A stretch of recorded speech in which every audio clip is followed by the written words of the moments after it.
Voilà, j'aimerais adorer un peu le Seigneur avec vous avant de commencer mon intervention de ce matin. L'adoration ne veut pas dire la musique. Tu peux simplement fermer les yeux et te mettre à contempler le Seigneur. Le premier jour de cette première session, le pasteur Lydie nous a montré la puissance qu'il y avait dans l'adoration prophétique.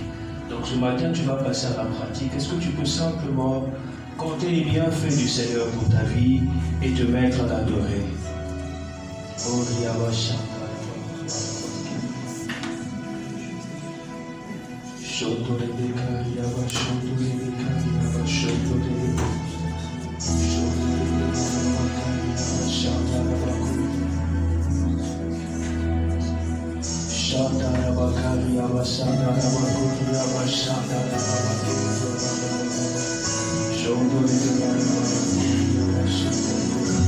Bien-aimés, c'est le dernier jour de cette première session. Dis au Seigneur qu'aujourd'hui c'est le jour de ton jour. Tu veux voir sa gloire dans ta vie. Tu veux recevoir quelque chose qui va te propulser dans ta destinée prophétique. Fais cette chanson avec moi comme une prière. Seigneur, fais-moi voir ta gloire encore ce matin. Chantons ensemble, fais-moi voir ta gloire, Jésus. Seigneur, fais-moi voir ta gloire. Seigneur, fais-moi voir ta gloire. C'est ma prière ce matin. Seigneur, fais-moi voir ta gloire. Je veux te voir, Seigneur. Je veux te toucher ce matin. Ce matin, je reconnais. Oui, Seigneur, tu peux tout faire. Rien ne s'oppose à tes pensées. Quand tu dis une chose, la chose arrive. Tu es le Dieu qui peut amener à l'existence des choses qui n'existent pas. Tu es aussi le Dieu qui peut retirer de l'existence ce qui existe. Seigneur, que ce matin, que quelque chose se passe dans la vie de quelqu'un. Seigneur, que ce matin soit un jour de nouveau commencement pour une personne, Jésus. Oui, je reconnais que tu veux tout. Que tu vas me chanter le bécani à ma chante, la baba baba kete,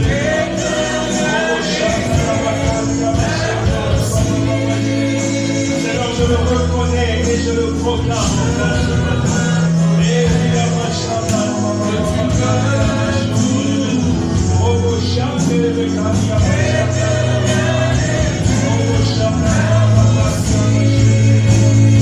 fais-moi voir ta gloire, Seigneur. Je veux la voir, je veux l'expérimenter, je veux la palper, Seigneur. Fais-moi voir ta gloire.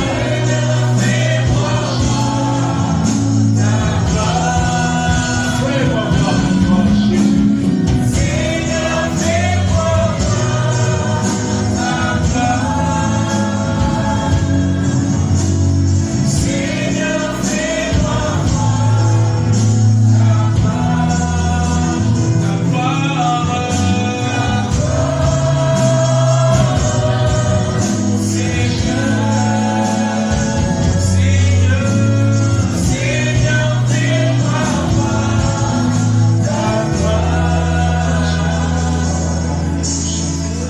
Seigneur, nous te bénissons pour ce privilège que tu nous donnes d'être en ce lieu, pour entendre, pour écouter ta parole. Seigneur, je prie pour que tu te manifestes véritablement dans la vie de quelqu'un. S'il te plaît, Jésus, je prie pour que ton onction ne fasse pas défaut. La Bible dit que celui que Dieu envoie dit les paroles de l'Éternel. L'onction ne lui est pas donnée avec mesure. Seigneur, que ton onction sans mesure puisse me remplir jusqu'à déborder pour être un canal efficace de la transmission de ta parole. Seigneur, je prie aussi pour que tu puisses nous donner ta parole. Seigneur, la Bible dit que ta parole donne de l'intelligence aux simples. La Bible dit encore que tes paroles sont des paroles pures, de l'argent éprouvé cette fois et creusé. Seigneur, mets dans ma bouche les paroles pour transmettre fidèlement ce que tu as mis dans mon cœur. Et je prie pour le cœur de tes enfants, viens disposer que brise et je détruis toute manigance de l'ennemi contre ce programme. La Bible dit que les armes avec lesquelles nous combattons ne sont pas charnelles, mais sont puissantes par la vertu de Dieu pour renverser les forteresses. Je renverse toute hauteur, tout raisonnement qui s'oppose à la connaissance de Christ en ce lieu, et je rends toute pensée captive à ton obéissance. Saint-Esprit, sois libre de te mouvoir au milieu de nous. Jésus, sois libre de prendre la place qui te revient de toi. Au nom de Jésus. Amen. Amen. La plutôt de m'asseoir. Voilà, donc je rends grâce au Seigneur notre Dieu pour l'immense privilège qui me donne de me tenir devant vous en ce dimanche matin. Et je rappelle que nous sommes toujours dans notre première session de cette conférence dénommée Vision prophétique. Ça, c'est le thème du programme, disons plutôt le nom du programme. Mais pour cette année, le thème qui nous a conduit durant cette première session s'intitule Expansion à tous égards. Et durant toute cette année, même si vous n'étiez pas physiquement là, je sais que plusieurs vous suivez en ligne. Donc durant toutes ces années, j'ai beaucoup parlé de l'expansion. Nous avons vu ensemble c'est quoi l'expansion, la définition du mot expansion, le pourquoi de l'expansion, le comment de l'expansion et surtout les enjeux derrière l'expansion. Donc je ne reviendrai pas sur tout ce qui a été dit. Les enseignements sont sur YouTube. Certains enseignements sont sur la page de l'église, donc vous pouvez les suivre pour ceux qui veulent avoir un refresh. Et ce matin, nous allons avancer et nous verrons ensemble l'un des obstacles majeurs à l'expansion à tous égards. J'ai parlé de plusieurs autres obstacles déjà au cours de mes interventions et aujourd'hui, nous parlerons encore de l'un des obstacles à l'expansion. Il s'agit des réclamations sataniques. Donc le thème de ce matin s'intitule « Briser les réclamations sataniques ».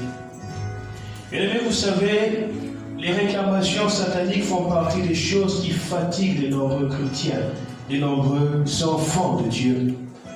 Elles empêchent plusieurs d'entrer dans le plan de Dieu pour leur vie. Les réclamations sataniques empêchent la gloire de Dieu d'être visible et manifeste dans la vie de nombreux enfants de Dieu. Elles empêchent aux enfants de Dieu d'enfanter les desseins de Dieu pour leur génération et d'accomplir de bonnes œuvres auxquelles Dieu les appelle dans l'environnement où il les a placés. Et ce matin, Dieu voudrait que tu brises et que tu sortes de toutes ces réclamations sataniques. Amen. Et pour bien comprendre les réclamations sataniques, il faut revenir dans l'Ancien Testament, sur l'histoire de Moïse et de Pharaon. Donc on va ouvrir nos Bibles dans le livre d'Exode. Exode chapitre 14. Exode, c'est l'Ancien ou le Nouveau Testament? L'Ancien. D'accord. Exode chapitre 14, du verset 5 au verset 6. Je lis. On annonça au roi d'Égypte que le peuple avait pris la fuite. Alors le cœur de Pharaon et celui de ses serviteurs furent changés à l'égard du peuple. Ils dirent, qu'avons-nous fait en laissant aller Israël, dont nous n'aurons plus les services? Verset 6. Et Pharaon attela son char, et il prit son peuple avec lui. Il prit 600 chars d'élite, et tous les chars de l'Égypte. Il y avait surtout des combattants. Verset 9. Les Égyptiens les poursuivirent et tous les chevaux, les chars de Pharaon, ses cavaliers et son armée les atteignirent campés près de la mer, vers Pi-Hahiroth, vis-à-vis de Baal-Tsephon. Amen. Voilà, donc ici c'est une histoire que plusieurs d'entre vous connaissez déjà. L'histoire de Moïse face à Pharaon. Dans les versets qui précèdent, on voit que le Seigneur a dû accomplir un certain nombre de jugements sur Israël. pour que Pharaon capitule, pour que Pharaon daigne enfin libérer le peuple juif de la captivité. Vous connaissez certainement les 10 fléaux. Et quand ils furent libérés, la Bible nous apprend qu'ils ne sortirent pas bredouille. Ils partirent chez leurs voisins pour prendre des trésors, pour prendre des richesses. Donc ils partirent avec des nombreuses richesses d'Égypte. Ils pouvaient être que joyeux par rapport à leur départ. Ils étaient tous joyeux d'aller vers Canaan. Ils étaient tous joyeux d'être enfin libérés de l'esclavage et de la servitude en Égypte. Mais dans le texte que nous avons lu, la Bible dit, on annonça au roi d'Égypte qu'ils étaient déjà partis. Je me demande pourquoi est-ce qu'on est venu lui annoncer la nouvelle alors que celui qui avait déjà donné l'ordre, l'autorisation pour que les Juifs puissent partir. La réalité, c'est que bien après qu'il ait autorisé les Juifs à rentrer chez eux, il s'est rendu compte des implications du départ des Juifs sur l'ensemble de la nation égyptienne. Le texte nous dit que son cœur et le cœur de ses serviteurs changea. Quand je lis ce texte, je m'imagine qu'après le départ de Pharaon, des Égyptiens, Pharaon a commencé à se demander où sont les esclaves. Il a commencé à se demander qu'ai-je fait? Pourquoi est-ce que je les ai libérés? Pharaon s'est certainement mis à se demander qui va finir les différents chantiers qui étaient en cours en Égypte. Rappelez-vous qu'à l'époque, on n'avait pas autant de moyens sophistiqués pour construire de grands bâtiments. Les Juifs travaillaient avec leurs mains pour construire les pyramides. C'était un travail extrêmement difficile. C'était un travail extrêmement pénible. Et Pharaon a commencé à réfléchir. Qui va prendre la relève? Qui va commencer à travailler à leur place? Et par la suite, il se leva, il prit toute son armée et se mit à leur poursuite, afin de les ramener dans la servitude et dans l'esclavage. Vous savez comme moi que l'Ancien Testament, c'est l'ombre du Nouveau Testament. Vous savez comme moi que les réalités présentées dans l'Ancien Testament continuent d'exister dans le Nouveau Testament, mais elles ont actuellement une portée spirituelle. Amen. L'Égypte, dans la Bible, c'est l'image du monde. Et Pharaon, c'est l'image de Satan, le souverain de ce monde. Parce qu'à l'époque, Pharaon était un leader qui commandait le monde entier. Et c'est l'image de Satan. La Bible dit que le monde entier est sous la puissance de Satan. Nous étions tous, autant que nous sommes, esclaves de quelque chose quand nous étions en Égypte, c'est-à-dire dans le monde. Chacun d'entre nous était esclave de quelque chose dans un domaine donné, dans un domaine particulier. Je me rappelle, moi, quand j'étais païen, j'étais esclave de l'immoralité sexuelle. D'ailleurs, la chose qui m'a ramené à l'église, c'est parce qu'on m'a dit, viens à l'église, il y aura des sœurs. Et il y a des sœurs qui sont très jolies. J'étais parti à l'église non pour écouter la parole de Dieu. J'avais ma propre mission, j'étais esclave de quelque chose. Certains étaient esclaves de la maladie, tout le temps malade. Tu sors d'une maladie pour entrer dans une nouvelle maladie. Je me rappelle d'un monsieur pour qui j'ai prié, c'était un père de famille. Sa famille était prise en otage, pas seulement par un démon de maladie, mais aussi par un démon de pauvreté. À chaque fois qu'il recevait son argent, à chaque fois qu'il touchait son salaire, tout le monde était malade à la maison. Tous les enfants. Et c'est quand l'argent s'est terminé que tout le monde était guéri, que tout le monde se sentait bien. Certains étaient esclaves de différents types de péchés de masturbation. Je me rappelle encore d'un jeune pour qui je priais, il était en train de pleurer, il m'a dit, pasteur, je sais que ce que je fais est mal. Je ne veux pas faire cela, mais je ne sais même pas ce qui me pousse à le faire. Son cœur était rempli de culpabilité. Certains étaient esclaves de l'échec. Ils ne réussissent jamais. Toute leur histoire, c'est échec sur échec. Échec dans les études, échec dans les affaires, échec dans la vie conjugale, échec dans le domaine professionnel. Alléluia. Est-ce qu'on me suit ce matin? On va lire un second passage. Exode, chapitre 5. du verset 6 au verset 13.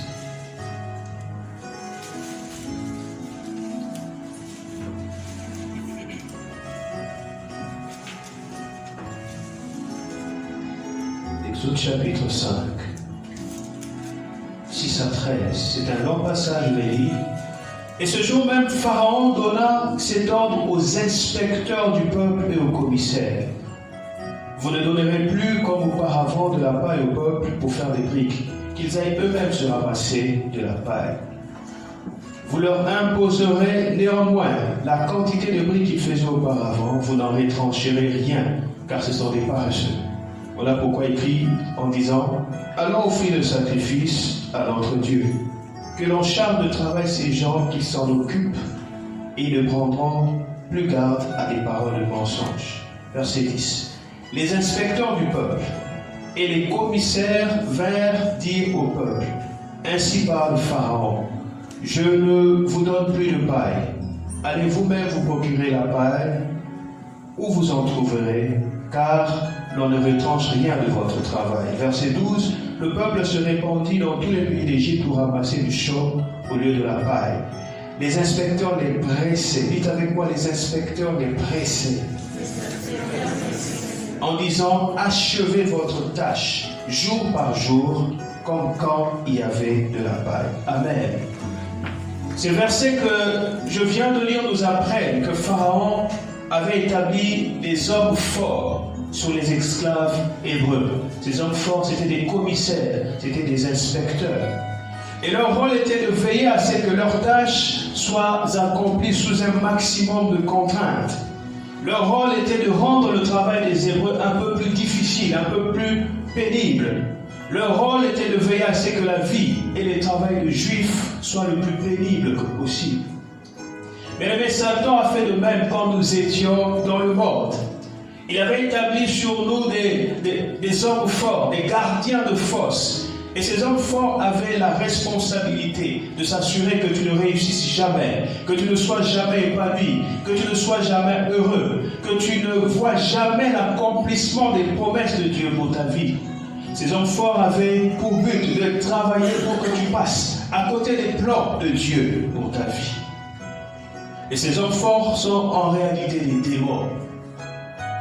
Et ces esprits démoniaques, les démons, ont besoin des hommes. Ils les oppressent afin d'accomplir, afin d'assouvir, eux, leurs desseins.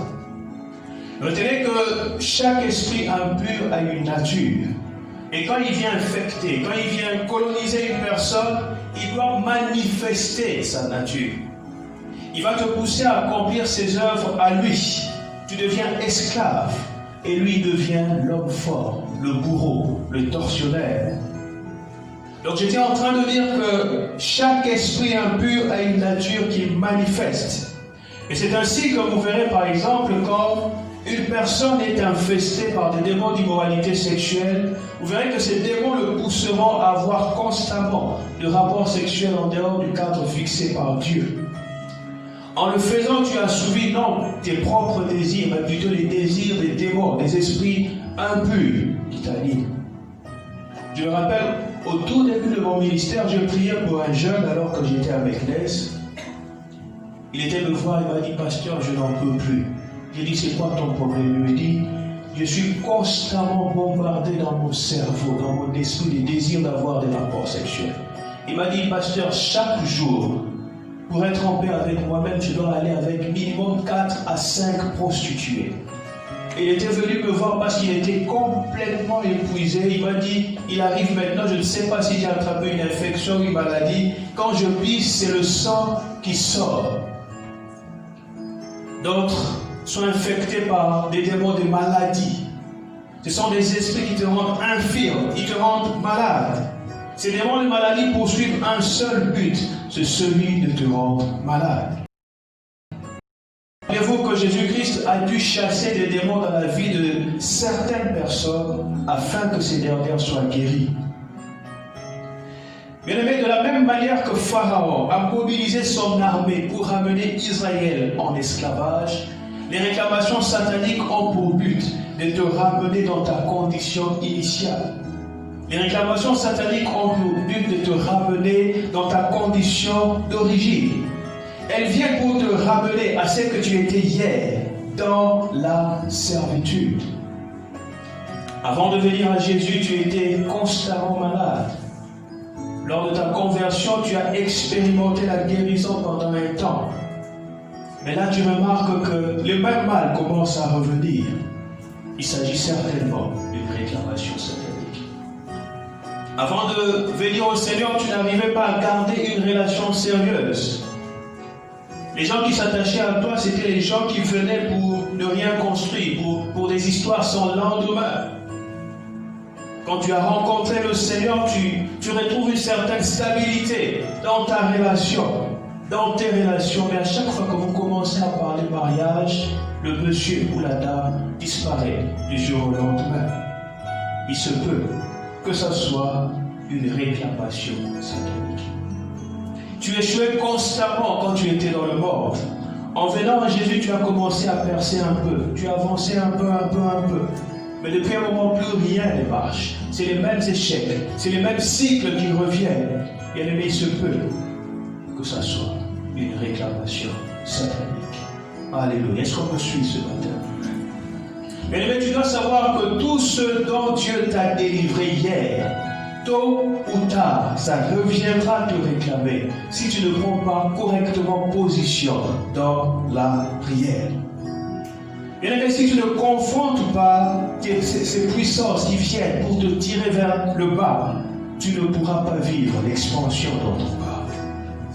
À la fin de l'année, on fera le bilan, tu n'auras pas avancé d'un seul centimètre. Alléluia. Est-ce que quelqu'un me suit ce matin? Est-ce que vous me suivez ce matin? On va lire un autre passage dans Luc. Luc chapitre 22. Le verset 31.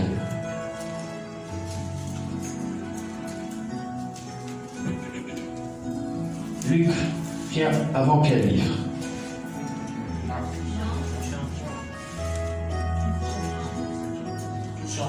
Jean. Luc chapitre 22, le verset 31. Mais les réclamations sataniques, ce n'est pas une réalité de l'Ancien Testament uniquement. Là, c'est le Nouveau Testament et c'est Jésus-Christ lui-même qui parle. Luc 22, 31, la Bible dit ceci.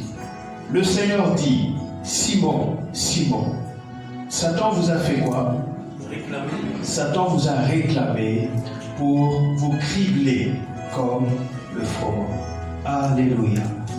Satan vous a réclamé pour vous cribler comme le froment, pour vous cribler. Quand les réclamations sataniques arrivent, elles viennent pour cribler, elles viennent pour accabler, elles viennent pour anéantir, elles viennent pour bombarder. C'est comme quelqu'un sur qui on vide un chargeur à bout portant. On dit qu'il est criblé de bas, n'est-ce pas? C'est la même chose que viennent faire les réclamations sataniques. Et dans le passage que nous venons de lire, Jésus-Christ était en train d'avertir Simon.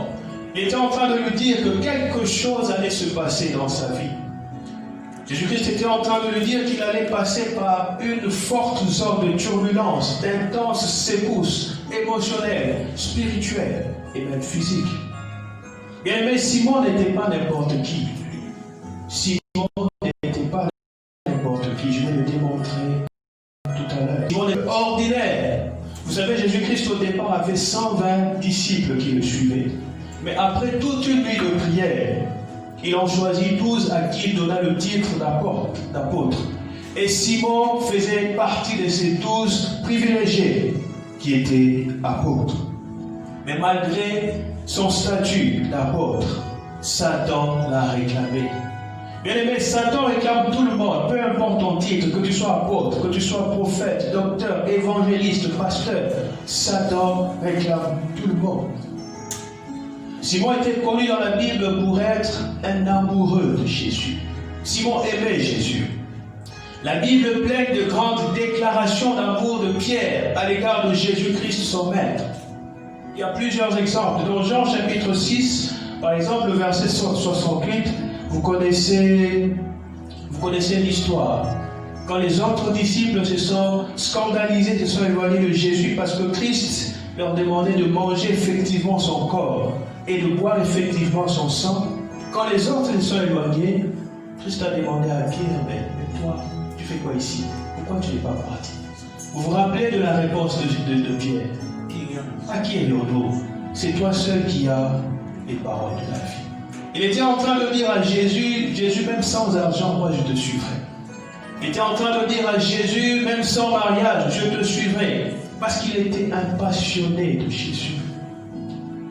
Rappelez-vous d'une autre déclaration d'amour qu'il a fait à l'égard de Jésus. Dans Matthieu chapitre 16, versets 21 à 22. Quand Christ était de leur annoncer que le Fils de l'homme allait mourir, on allait l'attraper, il allait souffrir. Après, Simon l'a appelé de côté, il a dit, mais que cela ne plaise à Dieu, tu ne peux pas mourir, tu ne peux pas nous faire ça. C'est vrai que Christ l'a repris, lui a dit, arrière de moi Satan, tes pensées ne sont pas les pensées de Dieu. Mais Simon parlait de son cœur. C'était un amoureux de Jésus. Simon, c'était le seul disciple qui a marché sur les eaux à la suite de Jésus. Matthieu chapitre 14, le verset 28, vous connaissez l'histoire. Tous les autres disciples étaient tétanisés par la peur. Simon a dit, si c'est toi, ordonne que je vienne. Simon était connu pour avoir des grandes révélations bibliques. Matthieu chapitre 16, 13 à 17. Christ appelle ses disciples, il demande, qu'est-ce que les gens disent de moi? Non, certains disent que tu es Jean-Baptiste, tu es Élie, tu es Jérémie, tu es un prophète, ainsi de suite. D'accord, ça c'est les autres. Mais vous, que dites-vous de moi? Qui est-ce que je suis? La seule personne qui a eu une révélation de la personne de Jésus, c'est Simon Pierre.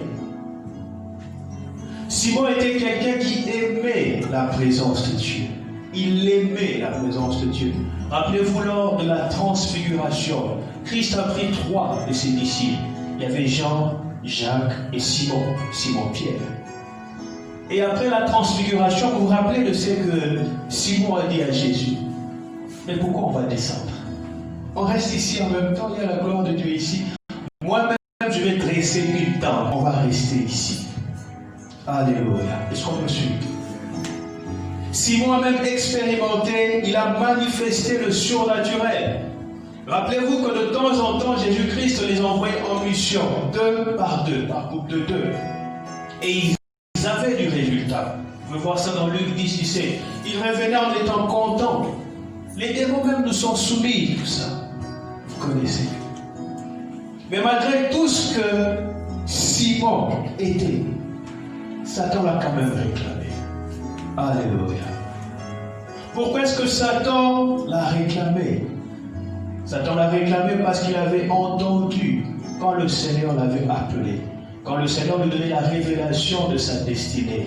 Je te ferai pécheur d'homme. Et Satan l'avait réclamé parce qu'il avait peur de tout le ravage que Dieu allait faire au travers de cet instrument qui était Simon. Bien-aimé, Satan te réclame parce qu'il a peur de ce que tu vas devenir en Christ. Bien-aimé, Satan te réclame parce qu'il sait tous les dégâts que tu causeras à son royaume quand tu deviendras la personne que Dieu t'appelle à être. Satan est déterminé à empêcher à ce que les desseins de Dieu pour ta vie ne puissent s'accomplir et se réaliser. Mais j'aimerais rassurer quelqu'un en disant que la volonté de Dieu est que tu sortes victorieux de toutes ces réclamations en résistant par la prière. Alléluia. Voilà pourquoi Jésus-Christ lui a dit, mais moi, j'ai prié pour toi. Moi, j'ai prié pour toi. Et c'est ce que nous allons faire tout à l'heure. Nous allons prier contre toutes les réclamations sataniques sur nos vies et sur nos familles. Alléluia. Bien aimé, pourquoi est-ce qu'on va prier? Parce que la vie de Simon nous apprend ce qui peut nous arriver si on ne brise pas ces puissances de réclamation au travers de la prière. La vie de Simon nous montre de manière évidente tout ce qui peut nous arriver quand on prend à la légère la question des réclamations sataniques. On va lire Luc chapitre 22. C'est un long passage. Luc chapitre 22, du verset 54 à 62. Est-ce que quelqu'un me comprend ce matin? Gloire à Dieu. Luc 22, 54 à 62, la Bible dit ceci. Après avoir saisi Jésus, ils l'emmenèrent et le conduisirent dans la maison du souverain sacrificateur. Pierre suivait de loin. Ils allumèrent du feu au milieu de la cour et ils s'assirent. Pierre s'assit parmi eux. Une servante qui le vit assis devant le feu fixa sur lui le regard et dit: cet homme était avec lui. Mais il le nia, disant: femme, je ne le connais pas. Peu après, un autre l'ayant vu dit: tu es aussi de ces gens-là. Et Pierre dit: homme, je n'en suis pas. Verset 59. Environ 1 heure plus tard, un autre insistait, disant: certainement cet homme était aussi avec lui, car il est galiléen. Verset 60. Pierre répondit: homme, je ne sais ce que tu dis. Au même instant, comme il parlait encore, le coq chanta. Le Seigneur s'étant retourné regardant Pierre, et Pierre se souvint de la parole que le Seigneur lui avait dite: avant que le coq chante aujourd'hui, tu me régneras 3 fois. Étant sorti, il pleura amèrement. Amen. Simon avait un problème. C'est qu'il était réclamé par 2 esprits puissants. Et il n'avait pas pris les dispositions spirituelles pour en découdre avec eux. Et le premier esprit puissant qui réclamait la vie de Simon était l'esprit d'instabilité. Son nom Simon veut dire instable. Ça veut dire inconsistant. Il était inconsistant dans tout ce qu'il faisait. Il était instable, surtout dans les relations. Simon était quelqu'un de très instable. Et ce verset nous apprend qu'après que Christ soit arrêté, Simon continue à suivre Jésus de loin. Parce qu'il l'aimait.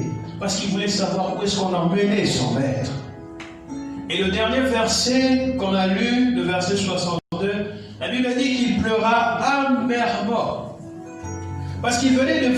Pourquoi est-ce qu'il a pleuré? Il a pleuré parce qu'il venait de poser un acte que lui-même auparavant aurait qualifié d'infaisable. Il aurait posé un acte qu'il n'aurait jamais pu imaginer commettre. D'ailleurs, quand Christ lui a dit que tu allais me renier, Simon ne croyait pas. Mais là, il venait de renier Jésus plusieurs fois de suite. Il venait de renier le Maître. Rappelez-vous que Simon n'était pas n'importe qui. Il était un apôtre d'un certain calibre. J'ai décrit son CV tout à l'heure. Il n'était pas n'importe qui. Mais comment se fait-il qu'il ait renié le Maître? Qu'est-ce qui l'a poussé à le faire? Jésus-Christ l'avait averti. Satan t'a réclamé pour te secouer, pour te crier comme le froment.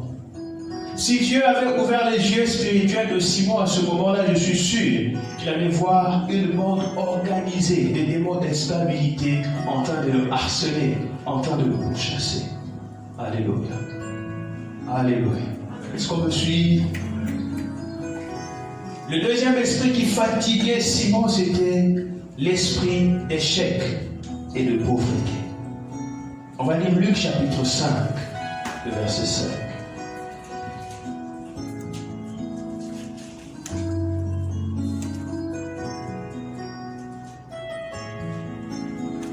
Luc chapitre 5, le verset 5. Simon dit ceci.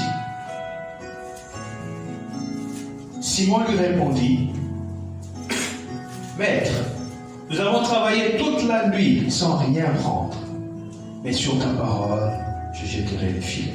Amen. Ce verset nous apprend que Simon était quelqu'un de sérieux.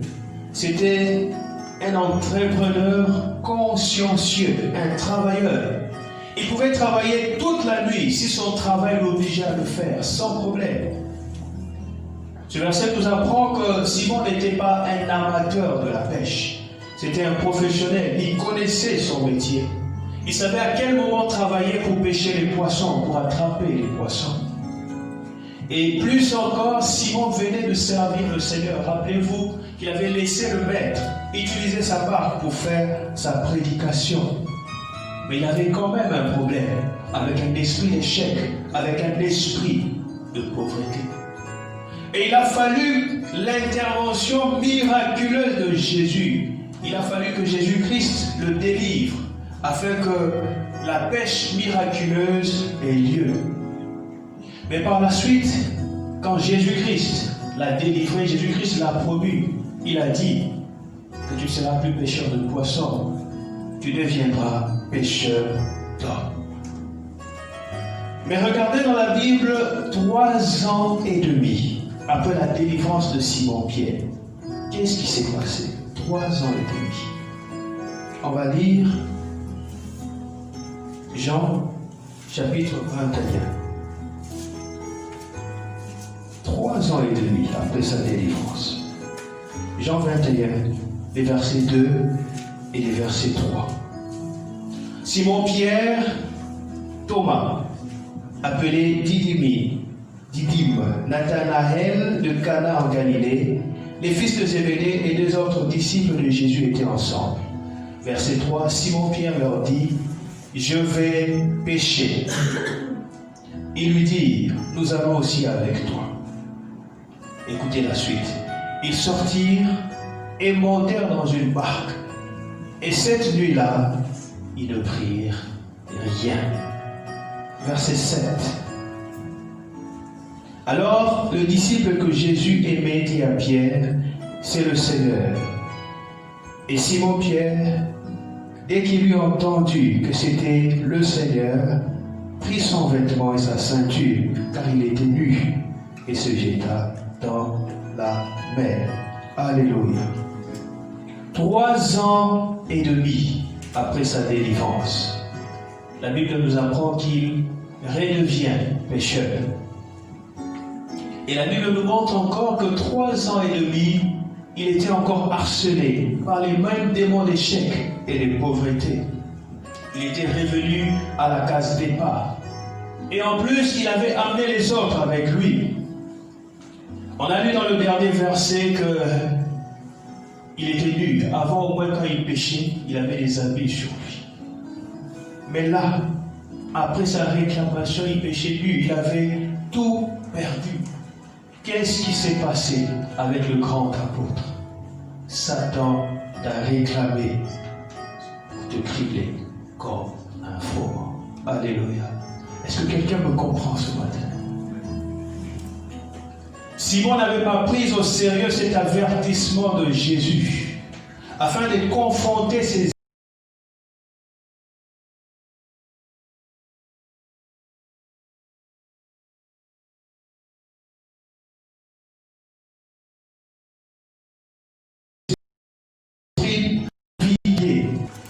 qui te réclament. Mais avant, j'aimerais lire avec vous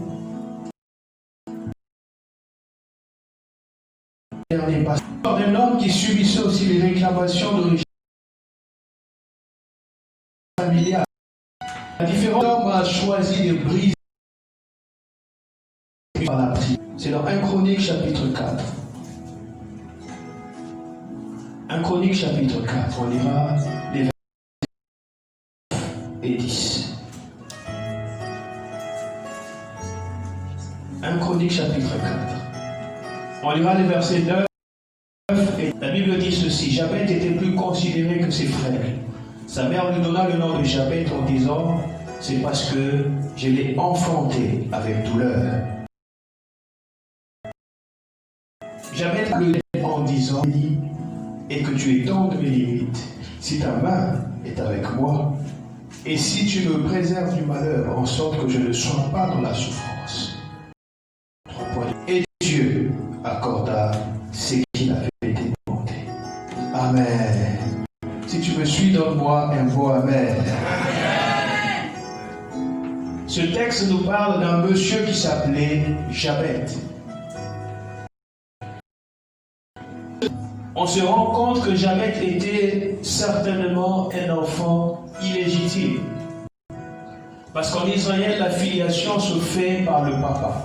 Hein, tous les versets qui viennent avant, mais on cite le nom de papa. Un tel, on en parle un tel. Mais pour Jabet, on parle de sa filiation au travers de sa mère. Donc, certainement un fils qui n'avait pas été reconnu par son père. Il n'avait donc pas droit à l'héritage. On peut supposer que dans la grande famille, vécu dans le rejet.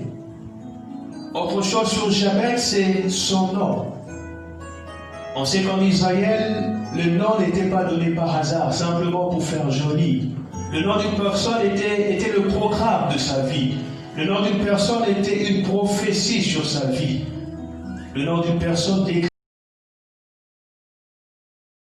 la souffrance. Donc toute sa vie, depuis sa naissance, il a été maudit. Il a été dédié à la souffrance. Et dire, il causera de la souffrance. Donc non seulement la naissance de Jabet est compliquée, non seulement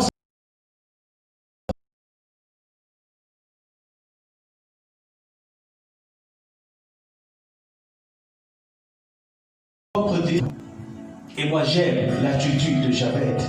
Au lieu d'accepter avec résignation cette situation, il a changé sa situation par la prière. Alléluia.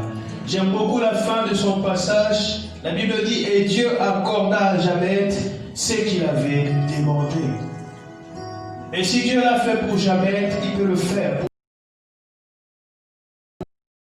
pour toi aujourd'hui. Parce qu'il le met aujourd'hui. Il